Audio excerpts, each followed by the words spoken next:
Ladies and gentlemen, welcome. We invite you to stand for the national anthem.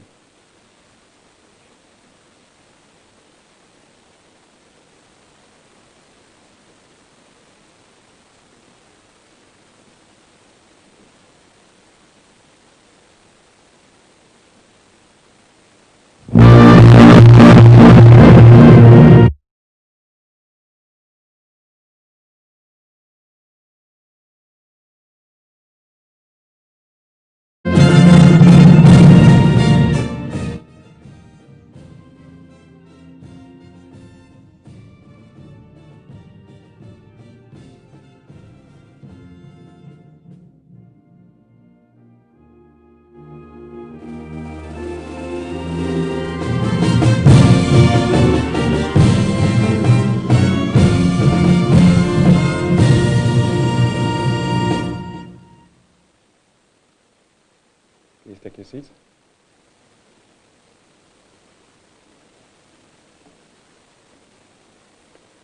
Your Excellency, Dame Paulette Louise, Chair of the National Nobel Laureate Festival Committee and members of the committee, members of Parliament, members of the Diplomatic Corps, members of the Lewis family, Mr. John Calix, Chair of the Board of Governors of the South Lewis Community College, and board members, distinguished presenter, Professor Audrey Henry, Director of the Sir Arthur Lewis Institute for Social and Economic Studies, University of the West Indies, Mona Campus, Principal, Management and Staff of the Sir Arthur Lewis Community College, students, the St. Lucia Reparations Committee, specially invited guests, ladies and gentlemen, our online audience, good evening. Welcome to what has become, or what is, sorry, the 21st Sir Arthur Lewis Memorial Lecture. This lecture series started in the year 2000, under the auspices of Dame Paulette Louise, at the time of Governor General of St. Lucia. This year, of course, like the rest of the world, we were presented with certain challenges. COVID-19 made sure that we got innovative and tried to make sure that this lecture series did not stop, and we got to the ripe old age of 21. Of course, you know, in our culture, turning 21 is very, very significant. So I'm happy that we're here for this specific lecture. Okay, so with the challenges, it meant that we had to become innovative. And our innovation led us to a live session, online session, virtual session, and also it allowed us to expand our pool of people presenting at the lecture series. What do I mean by that? Very often, the most difficult part of putting such series together is getting someone into the island to actually do the lecture. We found ourselves in a situation this year that we didn't have to get someone in here because we had to move online like the rest of the world. With this innovation, I would like to welcome you to our lecture series and hope that is as informative and interactive as previous sessions. At this time, I'd like to introduce you to a music video by one of our lecturers at South Lewis Community College, Miss Elra Ome, a song which memorializes our two Nobel laureates. Enjoy.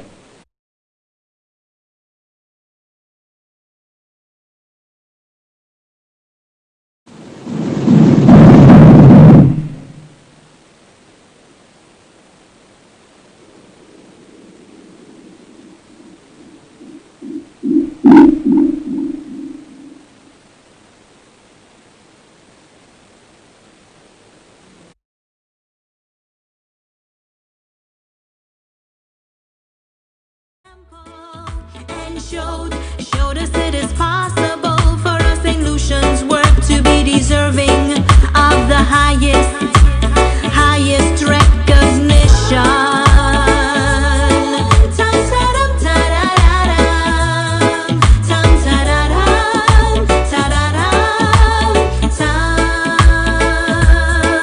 Sir Arthur Lewis made us proud, a pioneer was he, developing our small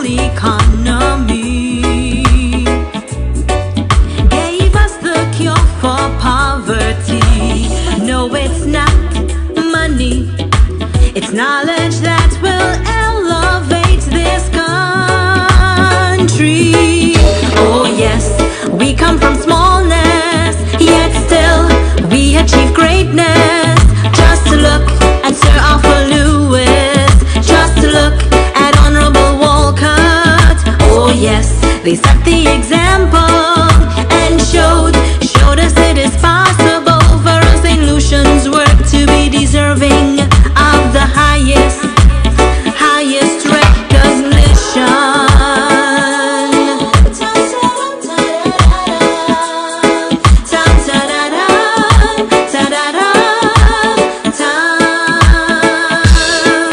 It was in the field of literature Derek Walcott made his mark.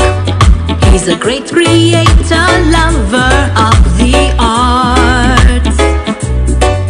Our rich history and our folklore, our people and our culture, inspire the works of this accomplished author. Oh yes, we come from smallness, yet still we achieve greatness. Just look at Sir Arthur Lewis, just look at Honorable Walcott. Oh yes, they set the example and showed us that it's possible for us St. Lucians work to be deserving of the highest recognition.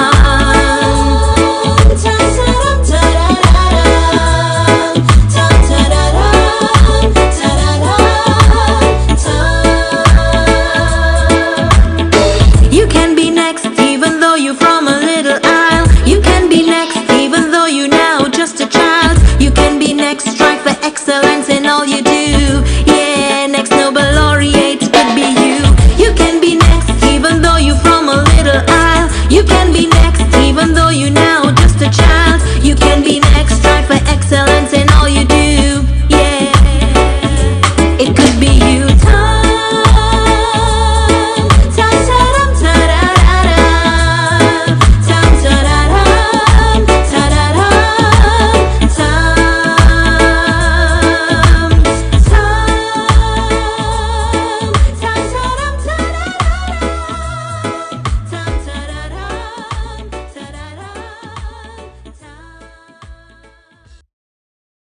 Thank you, Mr. Omega. Thank you, Mr. Omega Glasgow. We continue with our proceedings, and it's time. We're jumping right into our lecture. And before we jump in, I'd like to raise just a small issue. Our lecture this evening will be on reparations. And for the last 10 years, it has come into the consciousness of many people in the society, where a number of academics have brought the issue to the fore. And it's now one of the major issues for our governments throughout the Caribbean. But historically, reparations was not something which came out of academia. The people who were enslaved in the post-slavery period actually made the case for reparations long, long ago. And I think I need to make the point, because today reparations is some kind of esoteric issue that a lot of people cannot connect with. But the thing is, reparations started from the ground up, and now it's something that we have to deal with as developing societies. Having said that, I will proceed now to introduce our speaker. I'm very happy to be the one introducing the speaker, because she is the first lady to present the Sir Arthur Lewis lecture. Who is she? It's Professor Audrey Lee Henry, who was born in Castries, St. Lucia. In fact, I think she said she came from the area of Sans Souci, not too far from here. She attended the Ave Maria Primary School, St. Joseph's Convent, and the Sir Arthur Lewis Community College. She also is a product of the University of the West Indies, having received all of her degrees from that university. Professor Henry Lee is the first female university director of the Sir Arthur Lewis Institute of Social and Economic Studies at the University of the West Indies. She's a sociologist who has researched and published on social policy issues in small island developing states. Since joining the university in 1995, Professor Henry Lee has researched and published extensively on public policy, poverty, gender, human rights, and childhood. She has conducted research for several notable agencies. These include the Canadian International Development Agency, CIDA, the Department of International Development, the Caribbean Development Bank, Pan American Health Organization, the United Nations Development Program, the United Nations Children Fund, UNICEF, and the World Bank. Professor Lee is a recipient of several awards. She received the Mona Principal's Distinguished Researcher Award in 2003. In 2010, she won the prestigious UWI Guardian Life Premium Teaching Award. 2017, she led the team that received the award for the project or activity with the most developmental impact in the Faculty of Social Sciences. She was also a member of the team which won the award for the project with the most funds in the Faculty of Social Sciences for the academic year 2017 to 2018. And in recognition of her outstanding work in 2020, Professor Lee was awarded the Vice Chancellor's Award for all-round excellence. Professor Lee is going to present today. However, like I said, we're innovating. Professor Lee's lecture has been recorded, and that recording will be played. However, she is in the session. She's live with us. And at the end of the recording, she's going to take our questions, and I will be the moderator. Thank you.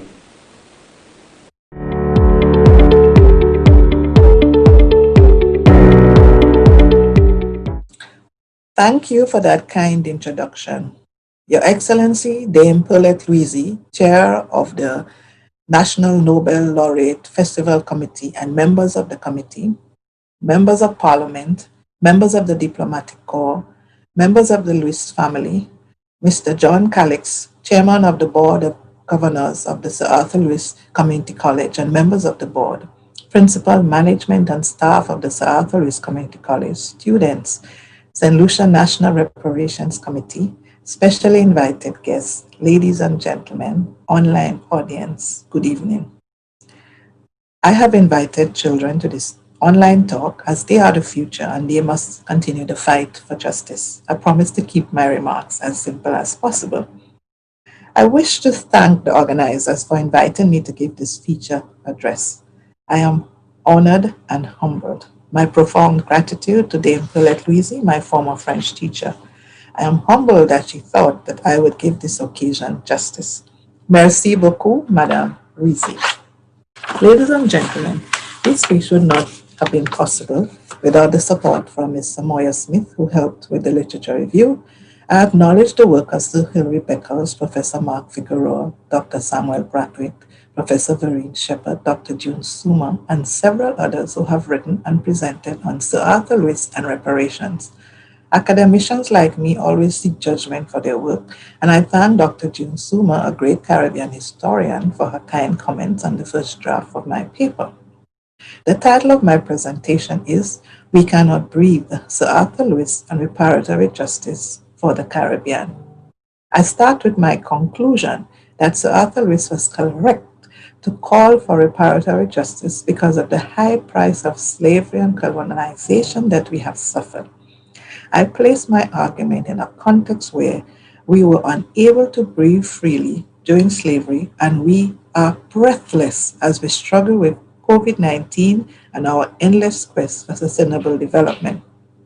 Lest we forget, on May 25, 2020, George Floyd, 46-year-old man, allegedly used a counterfeit $20 bill in U.S. Minneapolis. The police were called, and in the end, a white policeman pressed his knee on Floyd's neck for 8 minutes and 46 seconds. Floyd, like many black men and former black slaves, begged for his life. He called for his mother and begged, "Please, please, I cannot breathe." At one point, he said, "You are going to kill me, man." The image of George Floyd, a black man with a white man's knee on his neck, has sickened our stomachs and enraged us. I offer condolences to George Floyd's family and to all families who have to experience the pain from a loss of a family member in such a tragic manner. But, ladies and gentlemen, our Caribbean countries are like several George Floyds. We were abused by our former colonizers. We currently beg their attention and ask them, please, please give us some aid. We cannot breathe literally and figuratively. Our necks remain trampled by white supremacy and dominance. Our economies and culture have been and remain strangled by an exploitative system which marginalizes us globally, and we wallow in persistent poverty, squalor, crime, and violence. I build a case for reparatory justice by examining the value of slavery to our colonizers, the impact of slavery and pre and post COVID-19 conditions in our Caribbean societies. I also examine the arguments put forward by Sir Arthur Lewis for reparatory justice. This is followed by a discussion of the CARICOM reparation plan. My final comments are directed to each and every one of us, urging us to intensify the fight for reparatory justice. We could not breathe during slavery and colonization. What was the value of slavery and sugar to our colonizers? Please bear with me, ladies and gentlemen, while I provide a historical context for Sir Arthur Lewis's call for reparation. Imagine the plight of our ancestors, the pain, the suffering. They lost their lives on that grueling journey called the Middle Passage. They could not breathe freely. They were apprehensive, cold, hungry, beaten, gripped with fear of an uncertain future, while the darkness of the ships hampered their breathing. History tells us that at the time of emancipation, there were 600,000 slaves in the Caribbean. The planters were angered about the loss of their property, and Great Britain sought to compensate them to the value of £45 million. Britain paid $20 million to the former slave owners. Our ancestors, ex-slaves, paid the remaining $25 million by serving a period of apprenticeship for 6 years. Evans 2016 and other researchers tell us that mercantilism and economic prosperity at any cost, built on the foundation of the lands and labors of Black Africans, remain at the beating heart of the success of many global North economies. The transatlantic slave trade yielded the largest amassing of economic and political benefits to the foundations of early European economies, to the utter detriment of Africa and the Americas. Arguably, the most tangible discourse, which first established the correlation between the profitability of the transatlantic slave trade and the rise of Europe's economy, was put forward by our own Caribbean historian and the first Prime Minister for Trinidad and Tobago, Dr. Eric Williams, in his 1944 book, Capitalism and Slavery. He advanced that the vast fortunes connected with the slave trade fueled commerce and industrialization in Europe and firmly established capitalism. In response, however, some economists and scholars have argued that the profits emanating from the slave trade were not sizable enough to sway the British economy, let alone the broader European economy. The grounding of this argument disappointingly lies on some counterfactual narratives. The main one, that raw inputs invested in the trade, arguably key for which was the labor provided by our African ancestors, would have been alternately and legitimately sourced and would have still yielded similar or higher profits. However, this position can be refuted easily. The plantation economy, which bounded Europe, Africa, and the Americas during the mid-15th century, was predicated on the production of exotic commodities, the principal of which was sugar for an overseas market. Sugar production was a massive undertaking which required a large capital outlay, the development of new technological modalities in the fields of agriculture, industry, and shipping. The birth of a system of financial and economic governance procedures, and fundamentally the acquisition and maintenance of a strong labor force. The unattractiveness of the labor-intensive nature of the plantation economy to free workers led to the European powers capitalizing on the then existing systems of slaveholding holdings within the African societies, the kidnapping, the coerced mass migration and enslavement of Africans, and the subsequent institutionalization of perhaps the most brutal form of slavery in history. The sheer volumes of slaves trafficked during the transatlantic slave trade was extraordinary. According to Nunn, 2008, approximately 12 million slaves were exported as a result of the transatlantic slave trade, while another 6 million were estimated to have been collectively exported in the other three slave trades which Africa experienced. Nunn 2008 argued that while these figures do not include those who were killed during the raids or those who died on their journey to the coast, the total effect of the slave trades, according to the calculation of Patrick Mann in 1990, was that by 1850, Africa's population was only half of what it would have been had the slave trades not taken place. Ladies and gentlemen, the slave trade caused Africa to lose its labor force and political and economic power. This dynamic, according to Sir Walter Rodney in his How Europe Underdeveloped Africa, laid the trajectory for Caribbean societies and their economies. They were forced to relinquish power entirely to the colonizers, pauperizing themselves and promoting the development of the colonizers.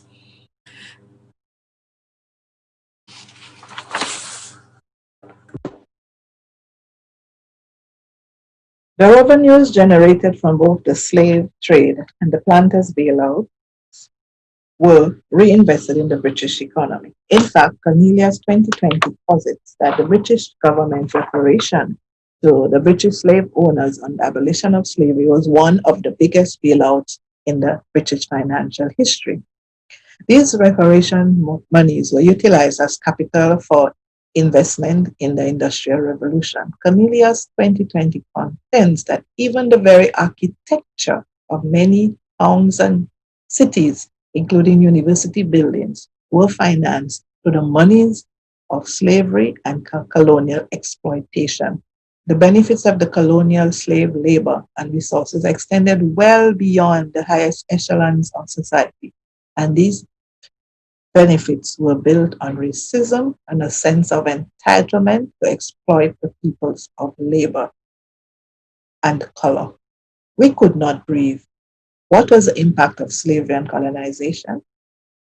In illustrating the vast impact which slavery and colonization had on small island developing states such as St. Lucia, Sir Arthur Wilson's beautiful country, I wish to draw on the analogy which Pro Vice Chancellor Sir Hilary Beckles provided at a lecture he gave at the Martin School, University of Oxford in 2016. And I quote, "Imagine a woman who has for many years been abused by her husband, who has been subjugated to physical violence, not least when she tried to assert her own independence and liberty.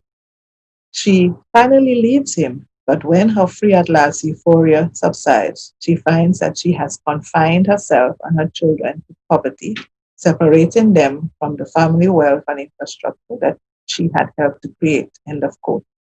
This situation adequately describes how the post-emancipation and the post-independence period in the West Indian societies developed.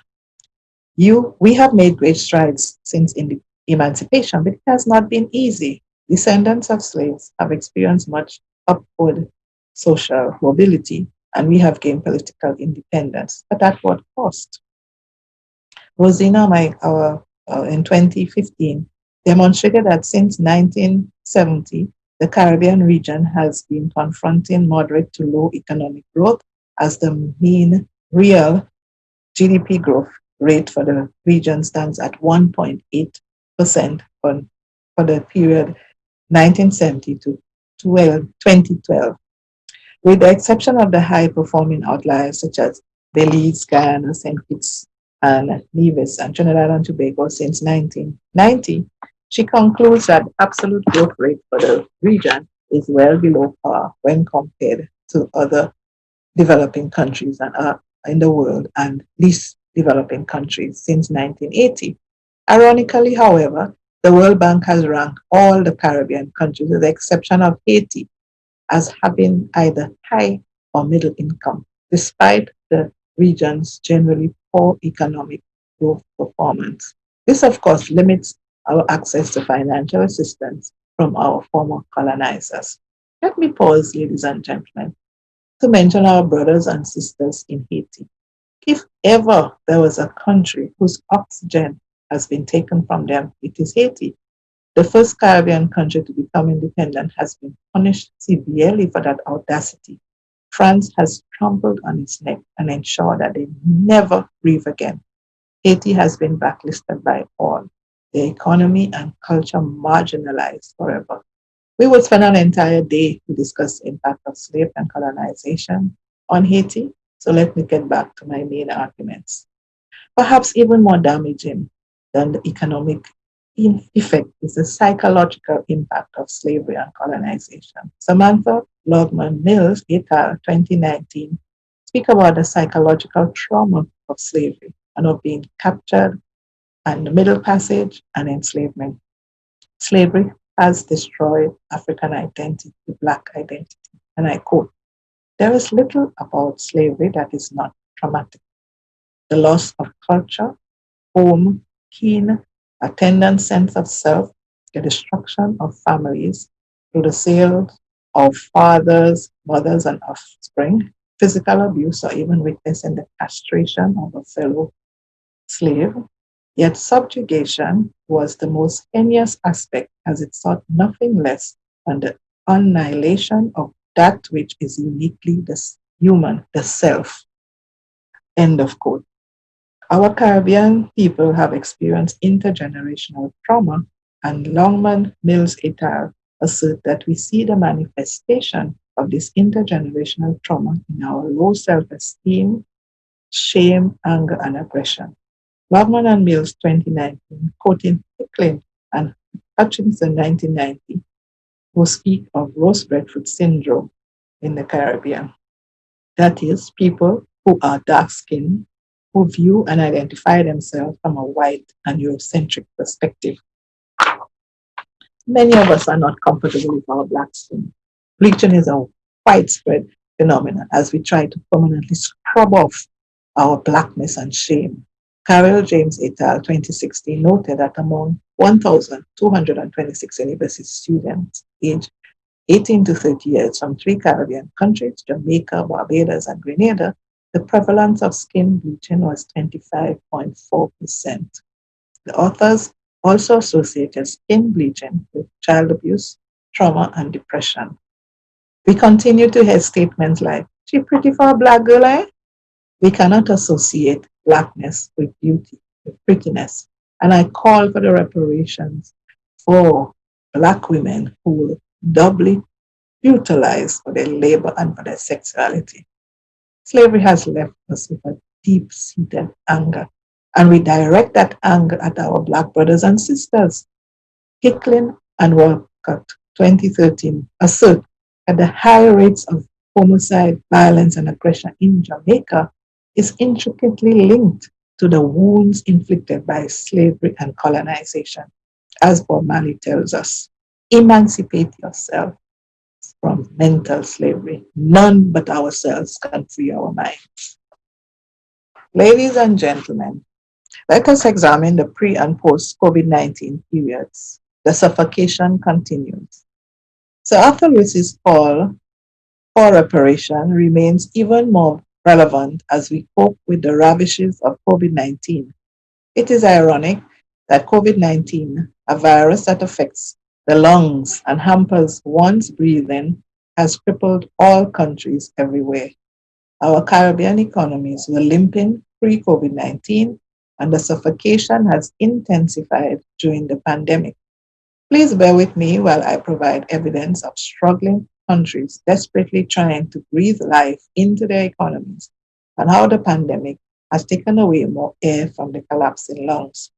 According to a 2015 ICRA Caribbean multi-country assessment, some of the most serious developmental challenges facing the Caribbean countries are: 1, lagging and fickle economic growth.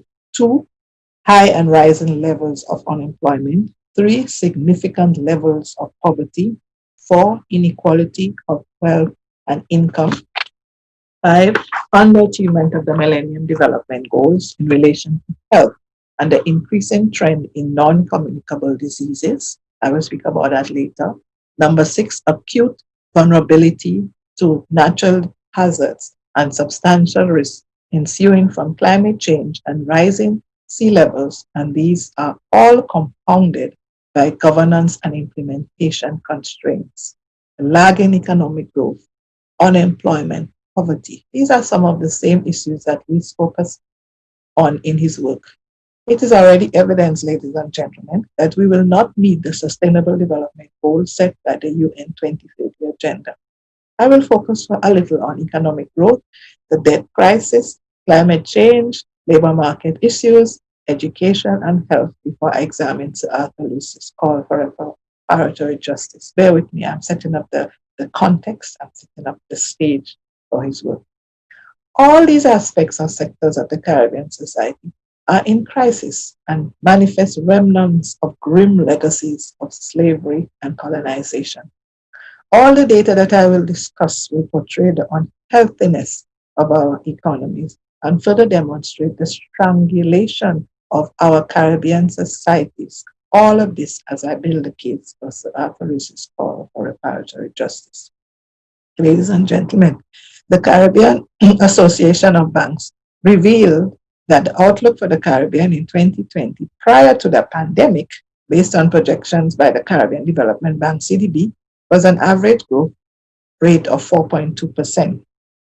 They note, and I quote, these projections have been revised downwards with the World Bank forecasting a contraction of 1.8% for the region and a steeper decline of 3.1% in economic growth if Guyana's economic performance is excluded from the analysis. End of quote.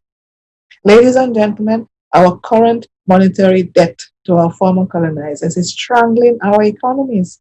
Several Caribbean countries rank among the most highly indebted countries in the world, with debt ratios of well over 100%, according to ACLA Caribbean Multi-Country Assessment Report 2015.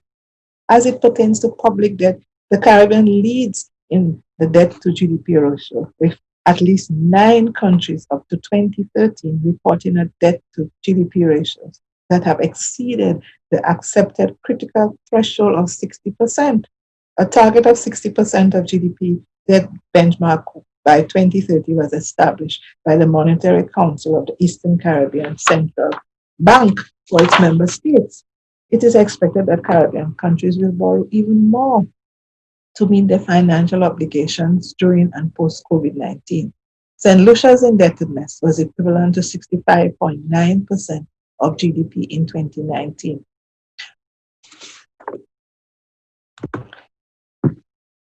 COVID-19 has seen the loss of income for many poor families, suffocating their sustainable livelihoods. For countries heavily dependent on tourism, the pandemic has been devastating.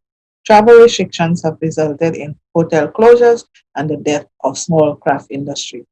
In July 2020, the United Nations Economic Commission for Latin America and the Caribbean, UNACLA, estimated a contraction of 39% in international tourist arrivals in the Caribbean for the first 4 months of 2020 when compared to the same period of the previous year. No discussion on Sir Arthur Lewis can be complete without looking at his treatment of labor.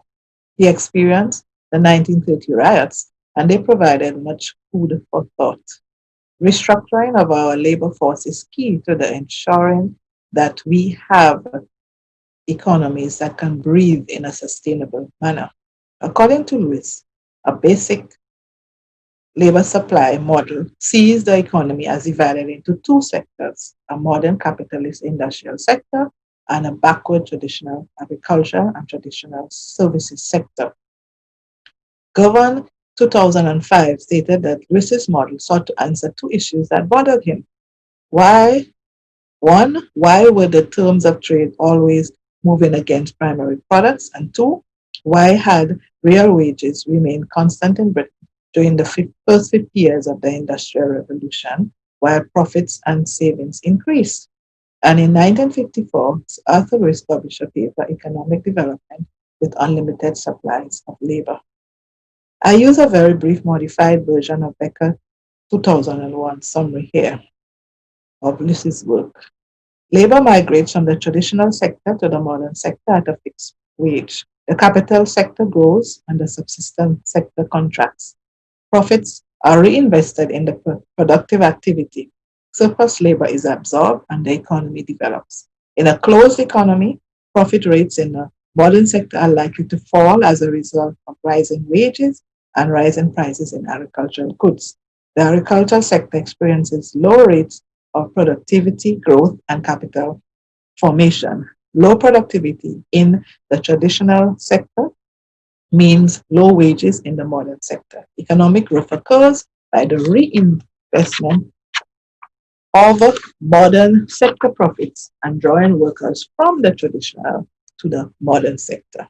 Ladies and gentlemen, bear with me, this is important. Labor issues are extremely important in this pandemic period.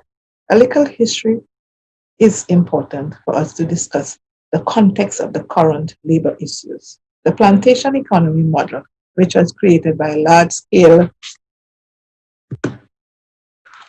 and I repeat, the plantation economy model, which was created by large scale plantation slavery and colonization, persists.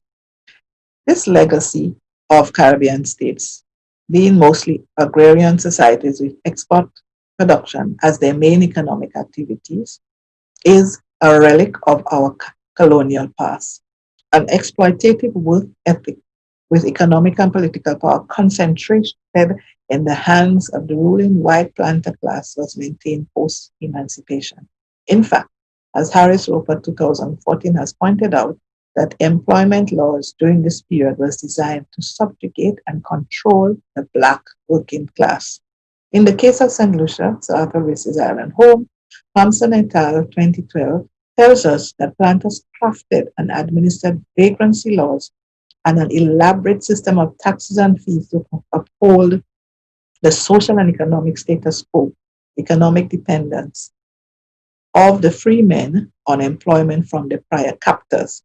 Generally speaking, it is fair for us to conclude that emancipation basically made the Caribbean the most vulnerable employment market, as both ex-slaves and former slave masters were not adequately prepared ideologically and structurally for a free labor market, its supporting prerequisites and trappings. Therefore, plantation work remained the most secure yet inadequate source of income for freedmen, as alternative employment was both scarce and resulted in a sizable decline in standard of living. And with the advent of new forms of slavery, such as indentureship and apprenticeship in the labor market, situation became more competitive. Freedom in this respect could be regarded as a disillusionment because it came at a price. Classical capitalism was reproduced in colonies of settlement, but in the colonies of exploitation and conquest such as ours, external dependence was entrenched.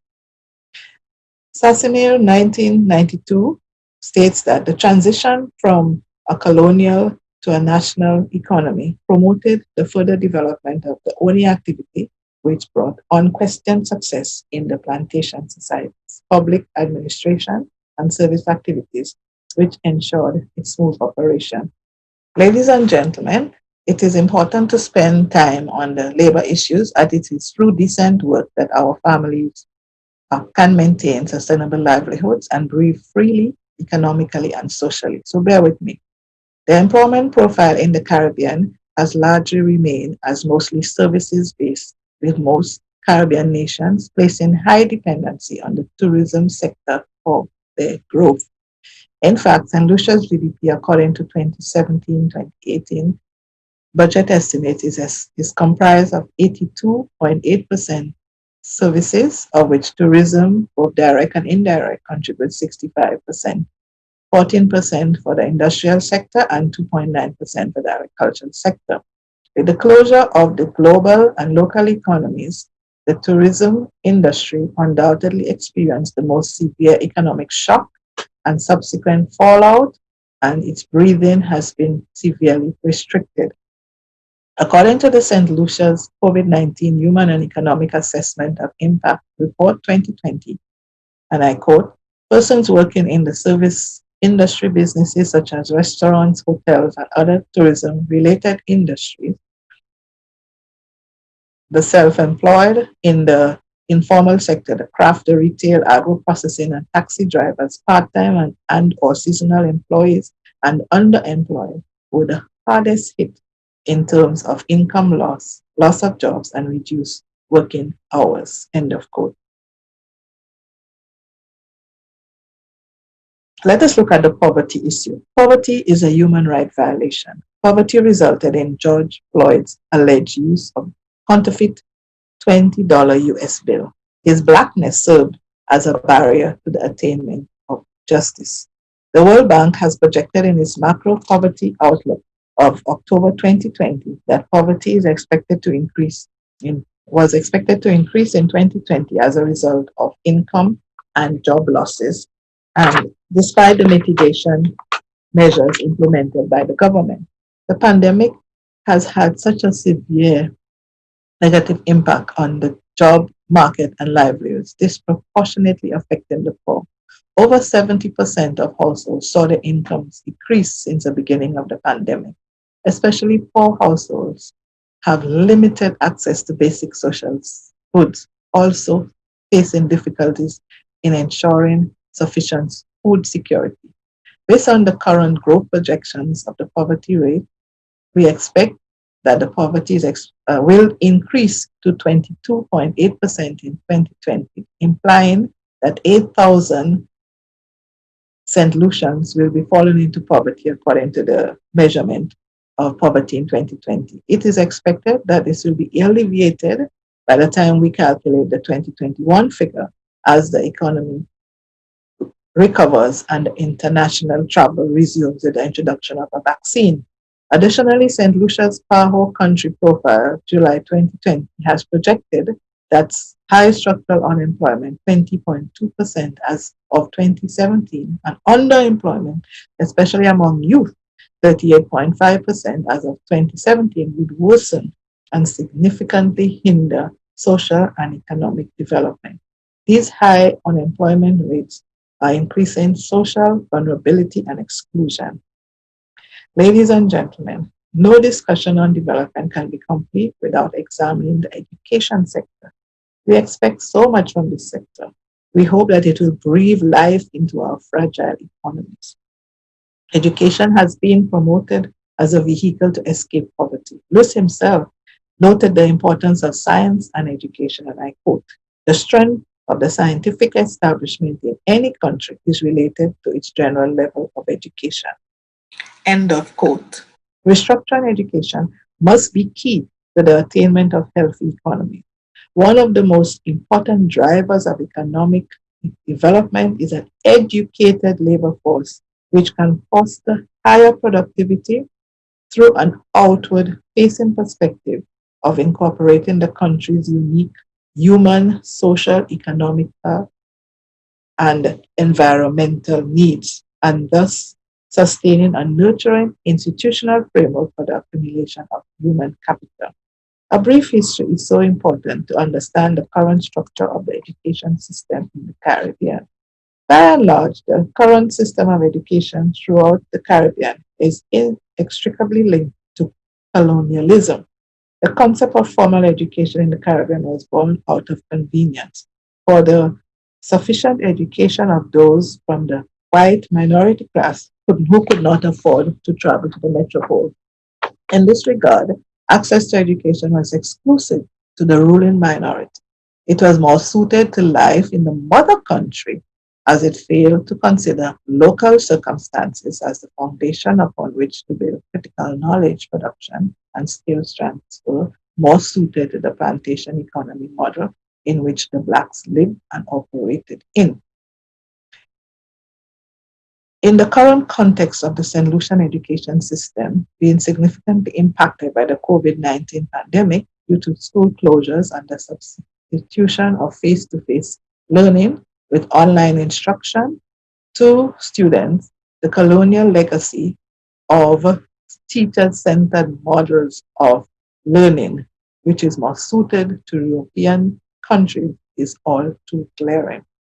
According to the OECS Education Statistical Digest 2020, the closures of schools have affected some 152,317 students and 10,859 educators in the OECS region. The lack of reliable internet access for many students has exacerbated disparities in access to education, especially for students from rural communities and children in poverty. Data provided by the government of St. Lucia to the UN agencies reveal that currently of the 18,600 households with members under 18, only 50% have computers connected to internet. The transition to online learning modalities has had a profound impact on children, educators, and their respective households. The disparities are likely to widen between children from wealthy and poor households. Without the necessary resources, it is expected that children from poorer households will fall far behind. This is likely to pose far-reaching challenges to teachers whose when normalcy is restored, have to bridge the gap that they would have lost during the pandemic. Neither teachers nor students will be able to breathe educationally. Ladies and gentlemen, let us examine the issue of health. The World Health Organization, WHO, has recognized that nutrition is a major modifiable determinant of chronic diseases, with increasing scientific evidence supporting the view that alterations in diet can have strong effects, both positive and negative, on life and healthy lifestyles. When the nutritional habits of the population shift from locally grown produce to foods with more processing additives, preservatives, foods of animal origin with added fats, salts, and sugars, not only will this increase the rate of obesity, but there will be an increased prevalence of non-communicable chronic diseases such as diabetes, hypertension, stroke, heart diseases, and some forms of cancer. We can safely say that the nutritional habits of most Caribbean persons are indeed influenced by the plantation legacy. The typical diet consists of lots of starches, animal protein content, and very little vegetables. And although we have an abundance of fruits and vegetables to provide balanced diets in the Caribbean, the Pan American Health Organization, PAHO, has noted that the Caribbean has the highest death rates from heart disease and top 5 countries for diabetes in the Americas.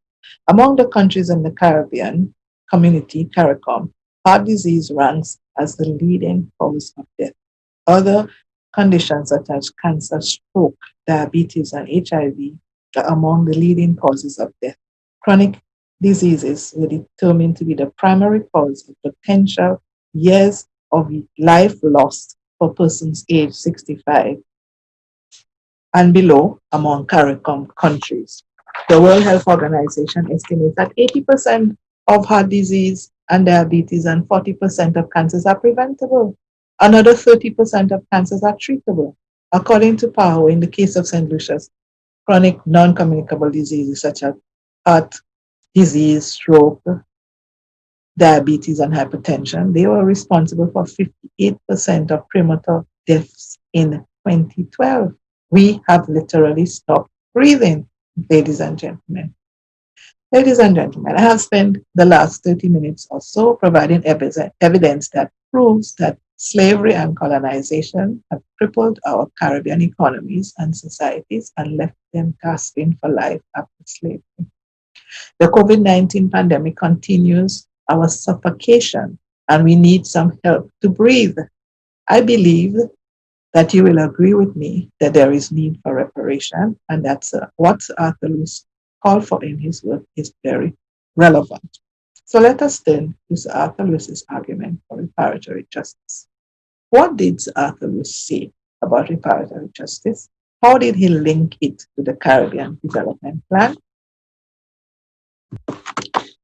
Ladies and gentlemen, I am not going to spend much time introducing Sir Arthur Lewis, but for the younger people listening, Sir Arthur Lewis was the first Vice Chancellor of the University of the West Indies, the first President of the Caribbean Development Bank, and the first Caribbean man and St. Lucian to be awarded a Nobel Prize. Just recently, Google featured Sir Lewis on their platform, and this annual celebration here in St. Lucia and in other countries signifies the great respect that we have for Sir Lewis. I love to use this quote by Leonard Silk, which captures some of the value of Lewis's work, and I quote, "To bring the humanity to the center of the attention of fellow economists, and to bring the skills of the economists to bear on the problems of poverty that still inflict most of the human race." End of quote. Living through the turmoil of the 1930s, Sir Arthur Lewis was anxious about a sustainable development plan for the Caribbean. He predicted that the colonizers would not be interested in contributing to the development of the Caribbean in any meaningful way. And I quote, "There is no doubt that the British will try to exit colonization on the cheap." End of quote. He was cognizant that given the high levels of poverty, we needed the help of the colonizers. He knew that to breathe life into the Caribbean countries, we would need their help. It was only fair, as they had, in Eric Williams's analogy, treated us like an orange, peeling us, sucking us dry, and now afraid that they would slip and fall on our peel. It can only be done with the help of the British, Sir Lewis said, and I quote, "Britain has a duty to repay the 200-year debt of unpaid labor because it is the British, by their action in past centuries, who are responsible for the presence in those islands of the majority of the inhabitants whose ancestors as slaves contributed millions to the wealth of Great Britain." Millions to the wealth of Great Britain, ladies and gentlemen. I end the quote. Sir Lewis was concerned about how the West Indian Development Plan would be funded. "Where will Caribbean people find the capital?" And I quote Sir Lewis, "Britain has a duty to fund economic reform. Either Britain must help or the people of the Caribbean will remain very poor." End of quote. Lewis suggested how the British would make our economies breathe again. This is how it could be done, and I quote, "Grants from the Imperial Treasury should be accorded if we are to see in the near future any noticeable improvements in the West Indian conditions." End of quote. Lewis did not depend solely on reparatory justice for sustainable development, and in his book, Theory of Economic Growth, he essentially argues that there is no one theory or strategy to growth, but many, and no one factor is responsible for growth, and no one policy provides the solution. However, Lewis noted that our development is intricately linked to that of the developed countries. And I quote, "When the developed grow fast, the developing grow fast. And when the developed slow down, the developing slow down." End of quote. Arthur Lewis, in his later writing, called on politicians to be more responsible. And I quote, "Also, the new states often begin with hostility between politicians and administrators and need to begin a new equilibrium which will reduce corruption and arbitrary decisions. Most governments have development plans, but few take these plans seriously. Governments have first to learn to control the public sector before they can hope usefully to control the private sector." End of quote. I commend the CARICOM members for their 10-point plan for reparatory justice. The plan calls for 1, full formal apology, not statements of regrets, which some governments have issued, and which indicate that the descendants of the enslaved people are not worthy of a full apology. We want full formal apology. 2, repatriation. 3, Indigenous Peoples Development Program. 4, establishment of cultural institutions. 5, attention to the public health crisis. And I mentioned earlier the highest incidence in the world of chronic diseases in the forms of hypertension and type 2 diabetes. And I repeat, this is a result of the nutritional experience, physical and emotional brutality, and overall stress profiles associated with slavery, genocide, and apartheid. 6, illiteracy eradication. And we note this, some data from the Ministry of Education in Jamaica, for example, which shows that 24,078 students had the TXE English exam and only 75% passed in grades 1 and 3. And in the same year, 22,114 students had TXE mathematics and 57% passed in grades 1 and 3. And we all know the importance of English and math to upward social mobility in the labor market. I continue with the CARICOM development plan. Number 7 was African Knowledge Program. 8, psychological rehabilitation. 9, technological transfer. 10, debt cancellation. And I would like to add climate change management. I commend some attempts at reparation. The £20 million Caribbean reparation agreement between the University of the West Indies and the University of Glasgow is to be lauded. To quote a statement issued by the UWI, the funds will facilitate the operations of a jointly owned and managed institutions called the Glasgow Caribbean Centre for Development Research. The centre will target and promote solutions to CARICOM development problems in areas such as medicine and public health, economies and economic growth, cultural identity and cultural industries, and other 21st orientations in the Caribbean transformation, end of quote. I salute the Black Lives Matter movement and any movement that demands better treatment of Blacks everywhere. I urge our brothers and sisters in the diaspora to join us. You are making significant contributions to the economies of our oppressors. I encourage Africans everywhere to join the cause. I address the young people who are listening to try to understand the importance of joining us in our fight for reparatory justice. You are fighting for our future and that of your children. For those who say leave this reparation business alone, then let us dispense with all our judiciary systems in the Caribbean. Let all current crimes go unpunished. If we do not accept slavery as a crime against humanity, then we cannot call for punishment for crimes currently committed in our regions. We cannot have it both ways. A debt is owed to us. So Arthur pointed it out. We need all current debts that we owe former colonizers forgiven. We need reparations in the form of capital and human investments. We need reparatory justice to ensure that our economies and our Caribbean people breathe healthily. As Arthur noted, the increasing political disorder in all parts of the developing world is a reflection of the lack of justice. And here's a quotation, and I'll say it for you. And I quote, if some or all of these things were to come to pass, the rich countries would find it increasingly uncomfortable, if not also dangerous, to live in an island of wealth in a sea of poverty and political turbulence. End of quote. If there is no reparatory justice, there will be no peace anywhere. And in the words of Martin Luther King, peace is more important than all justice, and peace was not made for the sake of justice, but justice for the sake of peace. The former colonizers need to remove their knees from our necks and repay us for all the time that we have been suffocated by the exploitation of our natural and human resources. Let us intensify the call for reparations so that we, the descendants of African slaves, and our future generations can breathe. Let each and every one of us ask the former colonizers to stop trampling on us. Allow us to get up and breathe freely. Please, please, we ask you.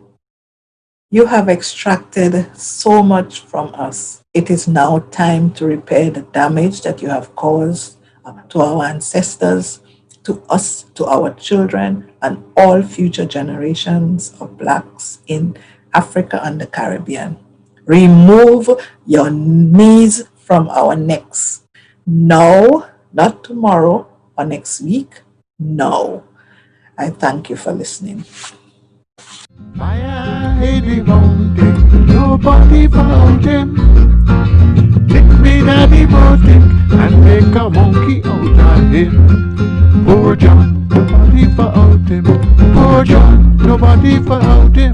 Poor John. Thank you for this very insightful and instructive lecture, Professor Lee. I think you did a very good job of making the case for reparations. And I think we have a situation where we have a lot of questions coming in because you've raised a number of issues, starting from slavery all the way up to the 20th century, 21st century, and 2020, and the impact of COVID, race, racism, and white supremacy, and why we in the Caribbean still can't breathe. We will now open the floor for questions.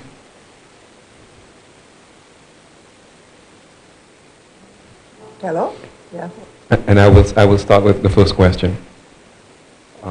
Professor, the issue of reparations seems to have been one that the average Caribbean person has not gotten involved in. Why do you think this is so? I think our history teachers have not spent enough time on educating us. Are you hearing me? We are. I'm getting Yes, we some are. feedback, We are. so I'm not sure. We are. Okay. So yes, the way we teach the history in schools, we obviously don't explain how important it is that we get reparatory justice. People think that we are looking backwards and we are not looking forwards. But you cannot breathe, as I said, if you don't sit and assess the damage that has been done. That's why I spent some time talking about the psychological damage, which is even more impactful than the economic. Because if you think that something is inferior about you, if you're going to scrub your skin, if you're going to walk around feeling that something is wrong with you, then you obviously need to deal with the mental slavery before you can even deal with the economics. So I think, I'm hoping that the young people are on the call, I'm hoping that all of us can help to promote the need for reparation.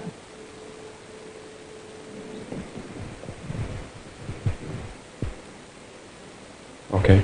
Thank you very much, Professor.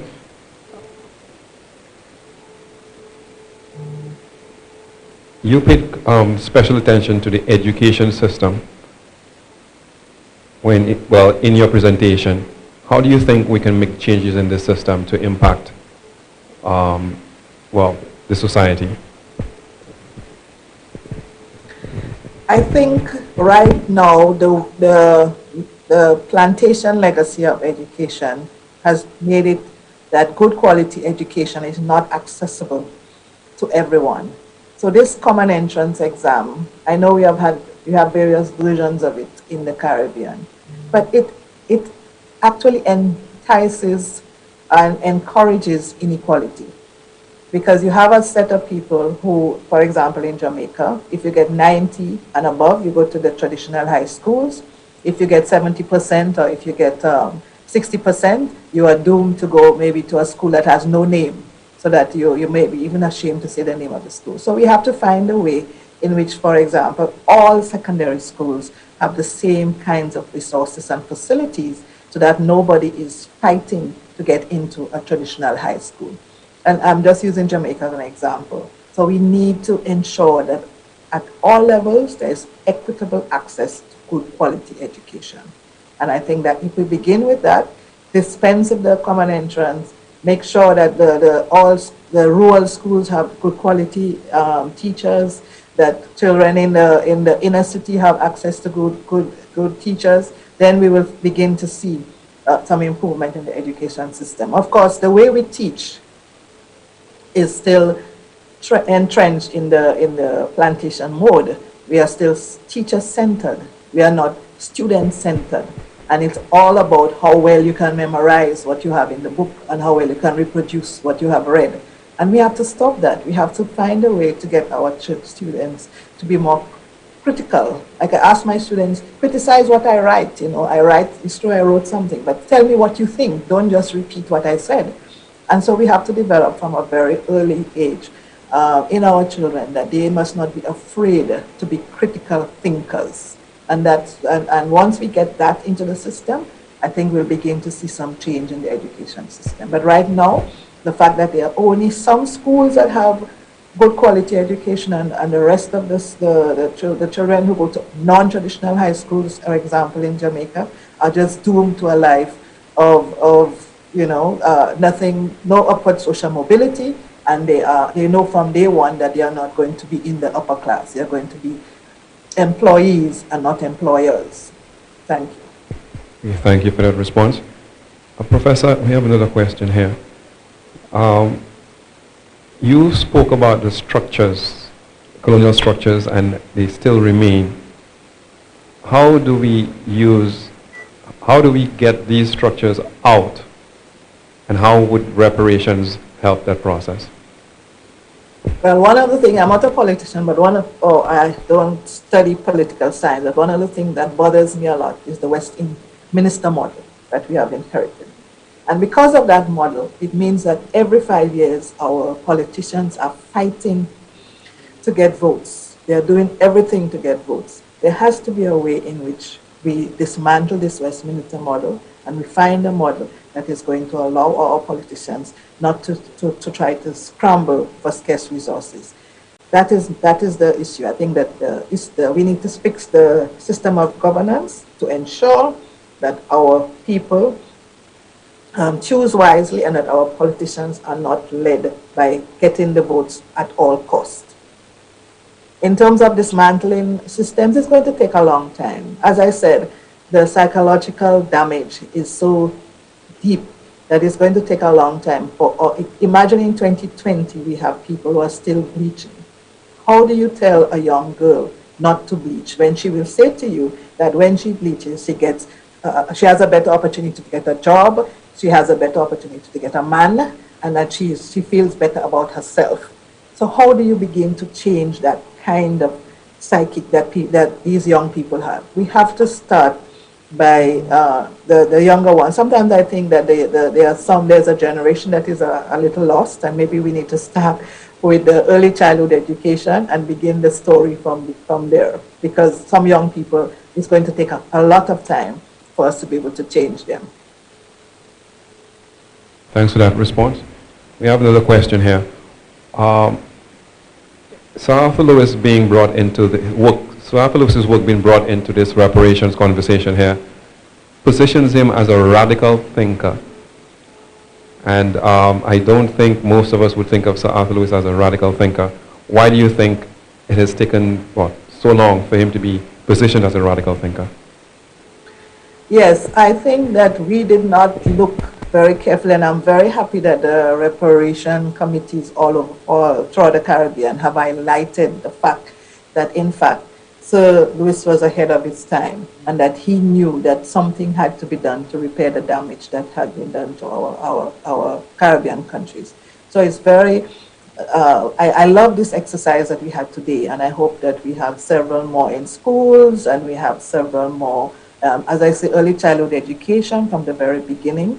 We teach our children to be proud of their history, to be proud of their ancestry, to know that they are to feel, not to be ashamed of themselves, but in fact to be very proud that we have been able to succeed, and we have able to do so much given all the problems that we have had with slavery. We have achieved a lot, but we need to promote Sir Arthur Lewis. We need these kinds of symposia are very important. So we focus on what he said, because people have always seen him as just, talking about the dual economy, but in fact, he did make a case for reparation. So it's just more exposure, more public education, going to schools, maybe making some simple pamphlets and some brochures about what Sir Arthur Lewis has done, sorry, when he was writing especially in the 1930s, when he saw what was going to happen. And he knew that the Europeans would leave without paying us anything. So talk more about Sir Arthur Lewis.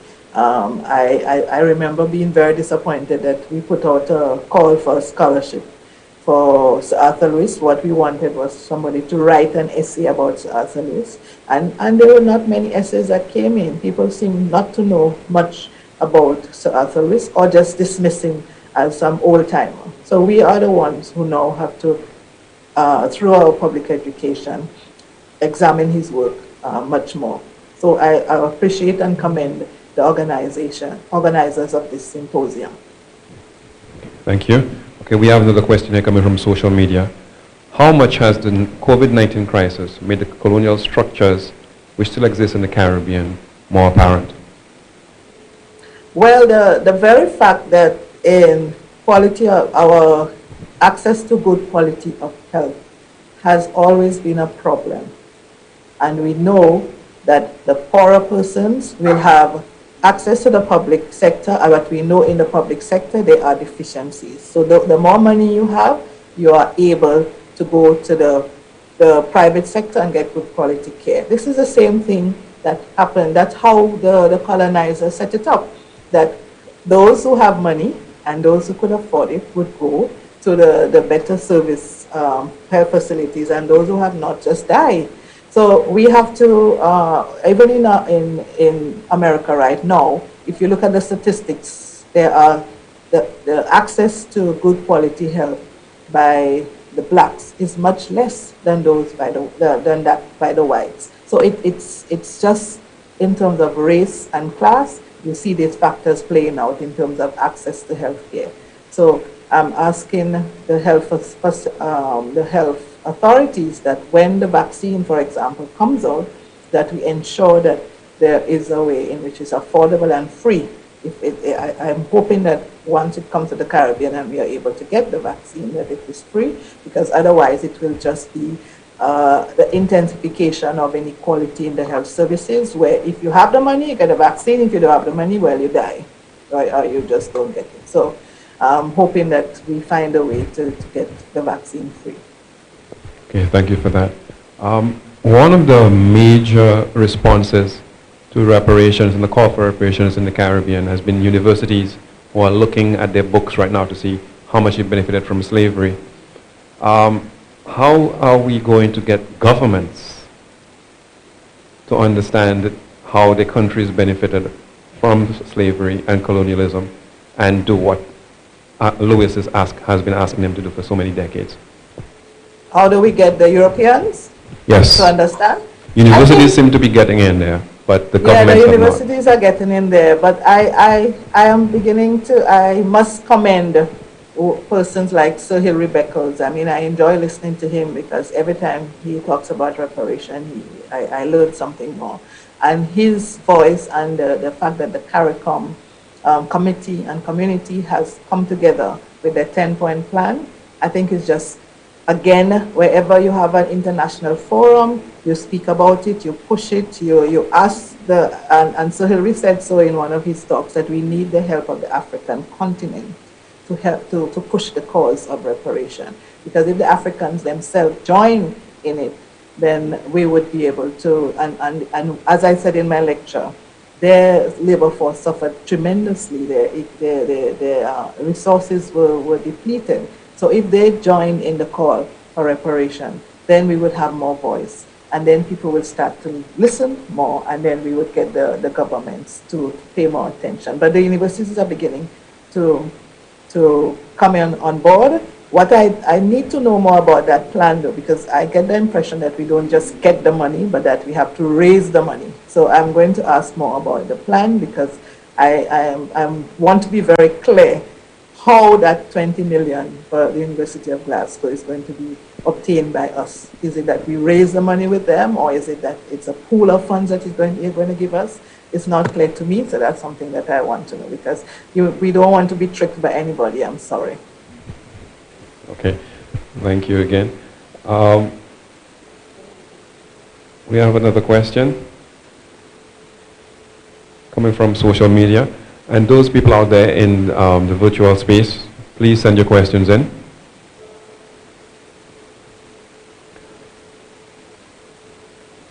Okay.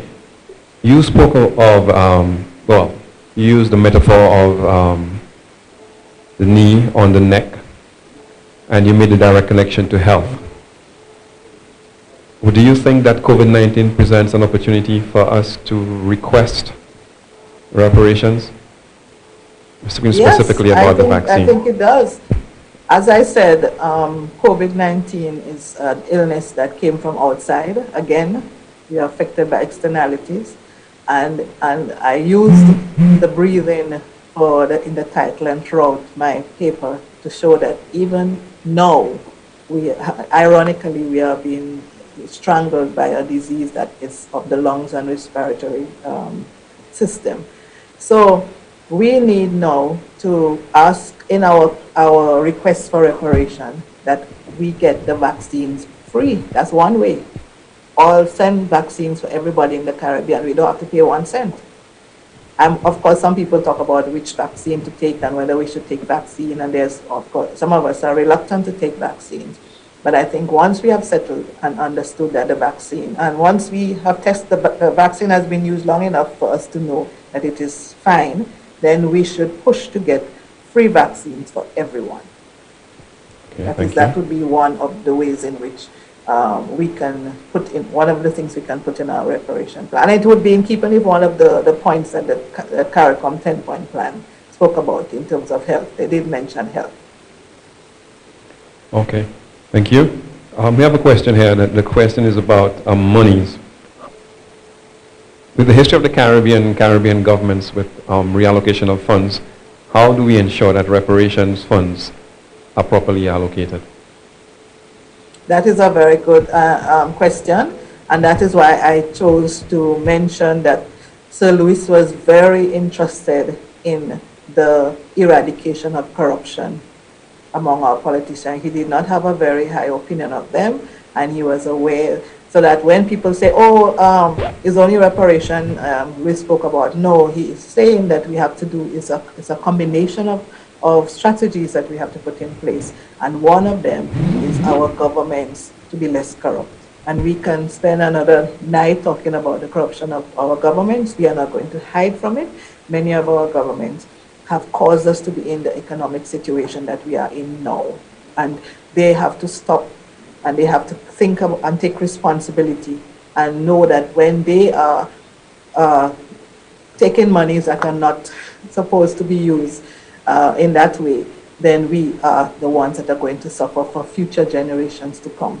So the governance issue, but I say, that if we as the voters took our vote more seriously, what we do in the Caribbean is that when elections come, we don't go to vote. So what you find is that there's a lower voter turnout because people just retreat, but you don't retreat. When you don't like what you are seeing, you go and you vote.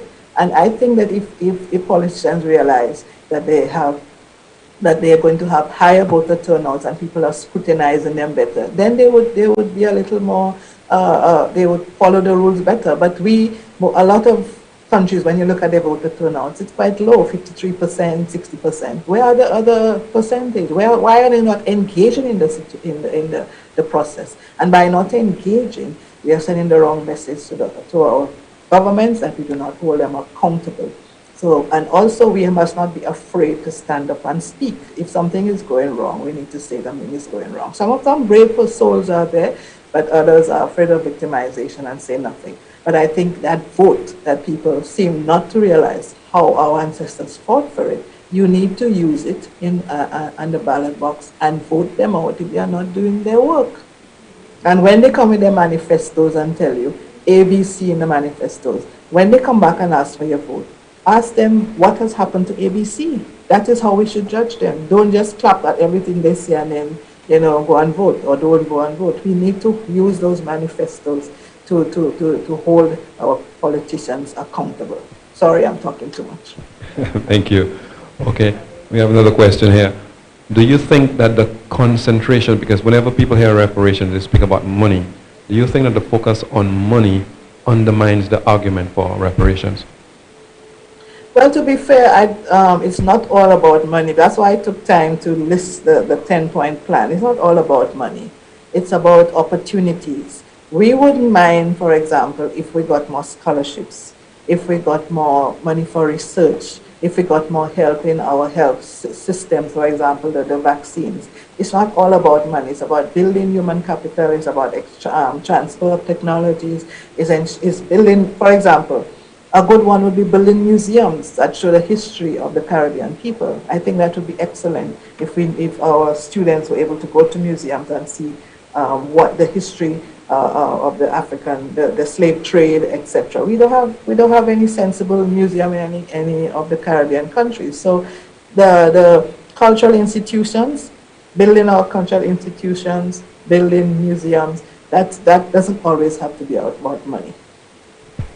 Okay, thank and you. And as I said, the diaspora is over there contributing so much. It continues, It's not as if we are not doing anything for them. We are still contributing a lot to their economies. Okay, we have a question from Zoom.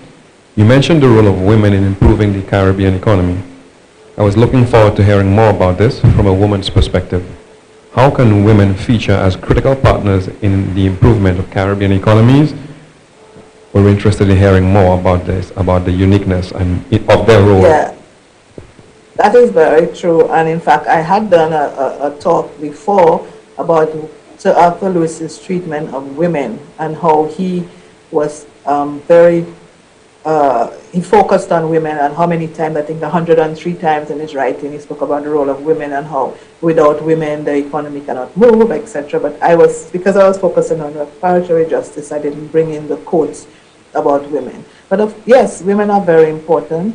Women, we know that in terms of poverty, women are the ones who are feeling the effects of poverty. Women, the single parent households. We know that now that COVID is with us, women are the ones breathing less because they have to stay home and mind the children. They have to follow through with the homework while the children are on the computers. Women have lost their jobs, and I could continue. So we know that we have to focus on women, and we know we have to focus on educating women. We have been doing well to the point where sometimes people talk about the marginalization of the men in the education system, but we certainly have to look at women. Women in terms of domestic violence, because even now, the legacy of slavery is that the beating of women continues, the brutalization of women continues, and we have seen already during the COVID period that domestic violence has increased. So we need to find a way to take these women out, to build more shelters, to have more helplines so that they can come out of those vulnerable situations. But certainly the role of women, I spent a whole lecture on it, and Sir Arthur Lewis, it cannot be diminished. Women are critical to sustainable development. Okay. You said that emancipation made the Caribbean vulnerable. What do you think is responsible for our current vulnerabilities? Well, it's a multiplicity of factors that make us vulnerable, and I mentioned them. The climate issue, I couldn't spend a lot of time on it, but if we look at the damage caused by natural disasters, where sometimes 80% of our GDP is lost. If you take a situation like Grenada, when they had the hurricane and the entire island was just devastated, how do you start from scratch? So that is for me a vulnerability that needs a lot of attention, that we need to have a catastrophic fund. I believe the CARICOM has one, but I don't remember how much is in it.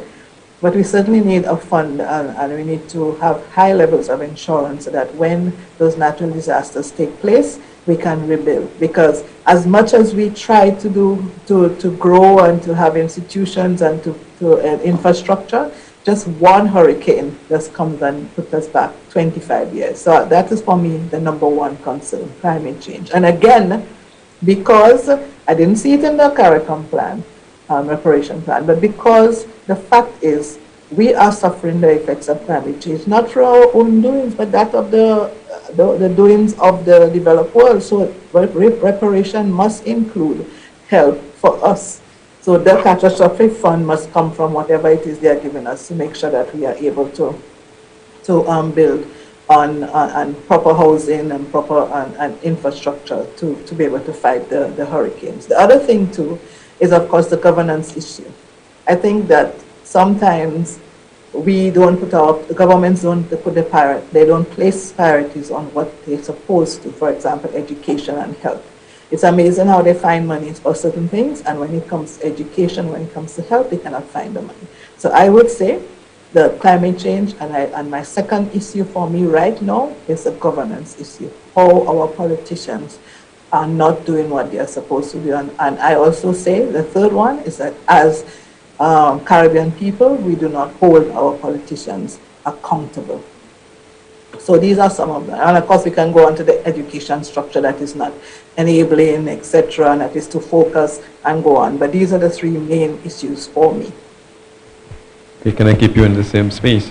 And I ask, do you think we have the structures in place to receive those reparations? That is a good question, and I think we have to be very careful if we go back to the money issue, that it does not go into the coffers of individual governments. It would have to go into CARICOM or CDB or ECCB, some well-established and well-proven entity that will control the funds. I would not want to say that we would send it to individual governments. No. Again, why? Because I'm distrustful of a lot of them. I think we should have the reparation fund should not be in any individual government's coffers. Okay. Well, can we bring it beyond the funds, because we look at museums, education, and so on?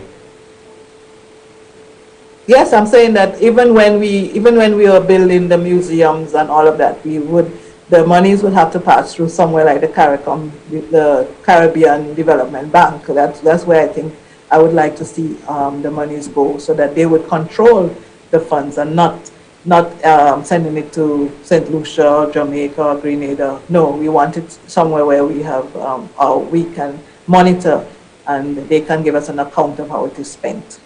Or you can send some of it to I think our University of the West Indies has proven itself to be quite trustworthy. So some of the money could go there.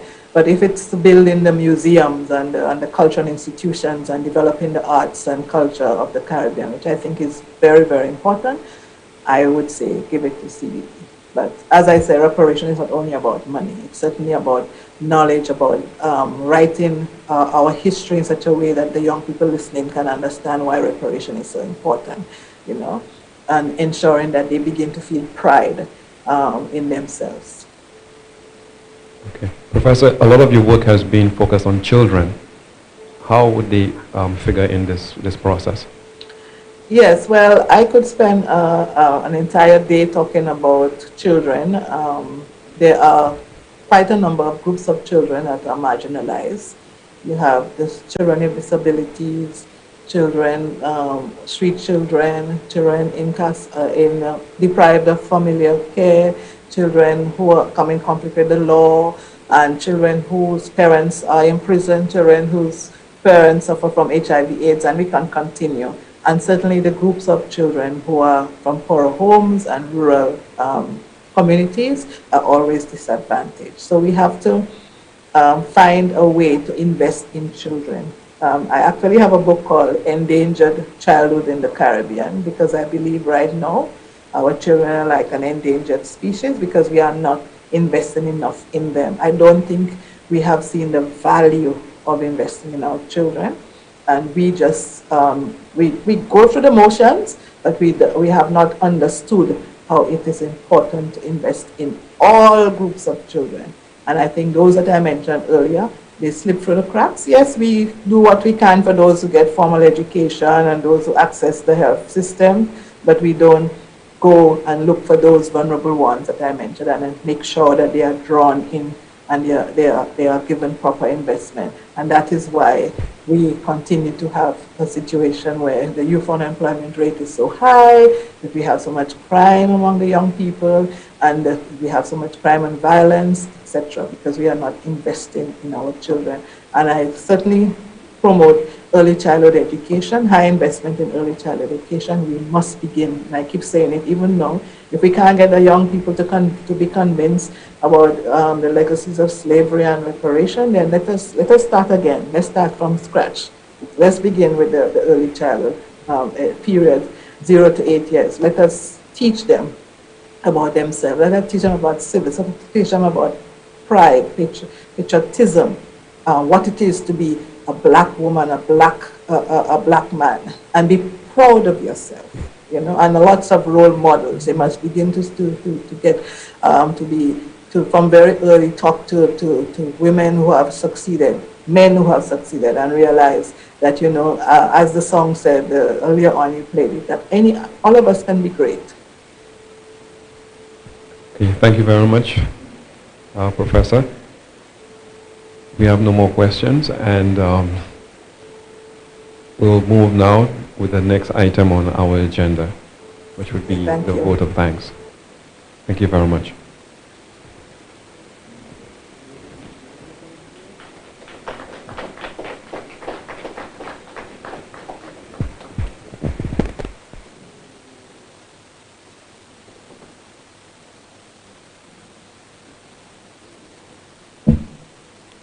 Good night to all. It is my pleasure to deliver the vote of thanks as Chairman of the Board of Governors on behalf of my fellow colleagues and the principal, management, and staff of the Sir Arthur Lewis Community College. To Dame Paulette Louisi, Chairperson of the National Nobel Laureate Committee, and members of that committee, we say thank you for your support over the years. We look forward to our continued collaboration as it relates to celebrating excellence and celebrating our Nobel laureates. I wish to extend heartfelt thanks to our presenter, Professor Audrey Henry, for your delivery on the topic, We Cannot Breathe, Sir Arthur Lewis and Reparatory Justice for the Caribbean. Thank you for accepting the offer to deliver the 2021 lecture. It was quite remarkable how you married your presentation of Sir Arthur's work in this area with current events, specifically as it relates to recent movements of the Black Lives Matter Global Network Foundation. I am certain that most, if not all of us, can relate to the popular phrase, I can't breathe. We appreciate your contribution even more so as a daughter of the soil and look forward to welcoming you back to St. Lucia sooner rather than later. We recognize the invaluable contribution of our main sponsor, the Bank of St. Lucia, all the bank you need. As the largest indigenous bank in St. Lucia, BOSL has proudly and willingly supported Nobel laureate activities and educational projects over the years. At this point, I would like to acknowledge the contribution of our Chair of Proceedings and Moderator, Dr. Winston Fulges, for his role in this lecture. We remain ever grateful for the team from the National Television Network who has proven to be efficient and reliable partners. Special thanks to our team from the Education Technology Unit, our hardworking staff of the Operations and Maintenance Department, and the college's Nobel Laureate Festival Committee, chaired by Ms. Kathy Birch McDiarmid. Special thanks to Mrs. Elra Urme, Glasgow, for granting permission for the use of your video of the beautiful rendition in honor of our Nobel laureates, You Can Be Next. Finally, I'd like to thank our esteemed guests for attending and participating in this activity. We remind you that our Nobel laureate activities culminate tomorrow, Friday, 22nd January 2021, with the wreath-laying ceremony and the unveiling of the Derek Walcott Library. Thank you, everybody.